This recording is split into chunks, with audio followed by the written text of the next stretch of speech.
হিরণ চট্টোপাধ্যায় থেকে রূপা গঙ্গোপাধ্যায়, রুদ্রনীল ঘোষ থেকে পাপিয়া অধিকারী, একের পর এক অভিনেতা অভিনেত্রী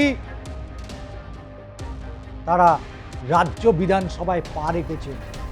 কিন্তু রাজ্য বিধানসভায় পা রাখলেও বিশ্বাস ব্রাদার্সের সেই সাম্রাজ্য জামানা শেষ। বিশ্বাস ব্রাদার্সের জামানা শেষ।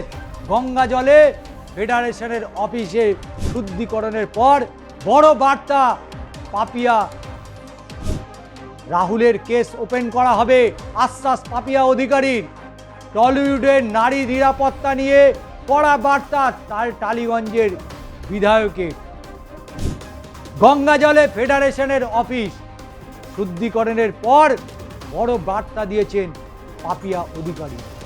আপনারা জানেন যে 2 দশক বাদে টালিগঞ্জ বিধানসভা কেন্দ্রে রাজনৈতিক পালাবদল হয়েছে।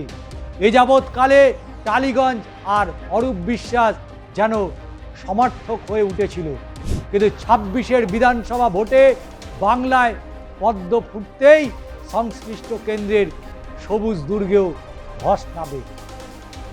অরূপের মতো হেভিওয়েট প্রার্থীকে হারিয়ে বিপুল ভোটে জয়ী হয়েছিলেন পাপিয়া অধিকারী। জনাদেশের এহের মার্কশিটে খুশি হয়েছিলেন ইতিমধ্যেই। সিনে ইন্ডাস্ট্রির স্বার্থে অ্যাকশনে নেমে পড়েছেন সেই অভিনেতা অভিনেত্রীরা। যাদবপুর বিধানসভা কেন্দ্র, টালিগঞ্জ বিধানসভা কেন্দ্র থেকে, শ্যামপুর বিধানসভা কেন্দ্র থেকে হাওড়া শিবপুর, একের পর এক বিধানসভা কেন্দ্রে বিজেপির তারকা প্রার্থীরা জয়লাভ করেছে। বিধানসভায় তারা কি বললেন এবং বিশ্বাস ব্রাদার্সদের দিয়ে কি বলেছেন অবশ্যই শুনব। কারণ বিগত 1 দশক ফেডারেশন আর স্বরূপ বিশ্বাসের পরস্পরের সমর্থক ছিল। এক সময় একাধিকবার রাজনীতির নাকপাশ থেকে টলিউডকে মুক্ত করার দাবি উঠেছে বাংলার সিনেপাড়ায়। কখনো বিরোধী শিবির সমর্থক হওয়ায় ইন্ডাস্ট্রিতে শিল্পীদের কোণঠাসা হওয়ার খবর মিলেছে, তো কখনো বা আবার ক্ষমতার আস্ফলনের অভিযোগে সরব হওয়া বিরাগভাজন হতে হয়েছে শিল্পীদের। গত 1 বছরে ফেডারেশনের আস্ফলনে বাংলার সিনেপাড়ার ব্যান্ড কালচার নিয়েও কম হইচই হয়নি। সিনে ইন্ডাস্ট্রির একাধিক ব্যক্তিত্ব এ যাবৎকালে অভিযোগ তুলেছেন যে টলিউডে একচ্ছত্র প্রতিপত্তি বহাল রেখেছিল বিশ্বাস ব্রাদার্স।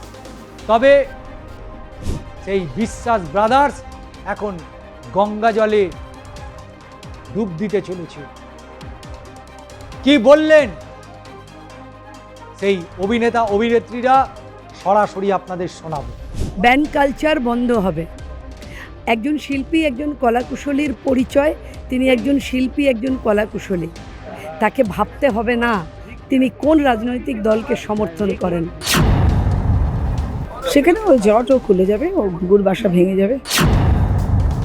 আর কোনো শিল্পীকে যেন আমার মতন কষ্ট পেতে না হয়, সেটা দেখার দায়িত্ব আমাদের। আমরা সেই শহীদদের উদ্দেশ্যে শ্রদ্ধার্ঘ্য অর্পণ করেছি আজকে, এবং যাতে এটা কোনো মতেই না হয় সেই দিয়ে আমরা প্রতিজ্ঞাবদ্ধ হয়েছি। আমরা ভালো করে সুষ্ঠু সরকার, দেখছেন প্রথম থেকেই শুরু হয়ে গেছে, যত তাড়াতাড়ি সম্ভব একটা ডিসিপ্লিন, সুষ্ঠু, দুর্নীতিমুক্ত একটি সরকার করার চেষ্টা করছি, এবং আমরা করবই। সেখানে ওই জটও খুলে যাবে, ও ঘুঘুর বাসা ভেঙে যাবে, ঠিক মতো হবে। আমরা সবাই মিলে চেষ্টা করছি। আপনার বিধানসভা এলাকায় কি করা হচ্ছে? অনেক কিছু, অনেক সব কিছু করতে হবে, মানে কিছুই ঠিকঠাক নেই, একদম ধ্বংস। মানে ধ্বংস কি একেবারে যাচ্ছে তাই। মানুষ চোখের জলে আছে। এটা তো অনেক দিনের প্রত্যাশা। কত সিনিয়র কার্যকর্তা, নেতৃত্ব যারা আমাদের সঙ্গে দেখা হলে বলতেন দেখে যেতে পারবো তো। এই জয় তাদের জন্য, তাদের আশীর্বাদ, তাদের অপেক্ষা, তাদের সাধনা, তাদের তিতিক্ষা, আজকে তার জয়। সনাতনী ধর্মের জয়, হিন্দুত্বের জয়। আজকে আমরা বিধানসভার ভেতরেও সোচ্চারে জয় শ্রীরাম বলছি, এর চেয়ে আনন্দের কি আর কিছু আছে? আমরা বন্দে মাতারাম গাইছি এবং পূর্ণাঙ্গ বন্দে মাতারাম গাইছি, সংক্ষিপ্ত নয়, পূর্ণাঙ্গ বন্দে মাতারাম। এর থেকে বড় আর কি হতে পারে? তাছাড়া আমাদের সিএম স্যার আমাদের আজকে অনেক গুরুত্বপূর্ণ কথা বললেন, অনেক গুরুত্বপূর্ণ বিষয় আলোচনা হলো, ক্রমশ সেগুলো জানা যাবে। মানুষের মঙ্গল ছাড়া, পশ্চিমবঙ্গের মানুষের কল্যাণ ছাড়া আমাদের আর কিচ্ছু ভাবার নয়।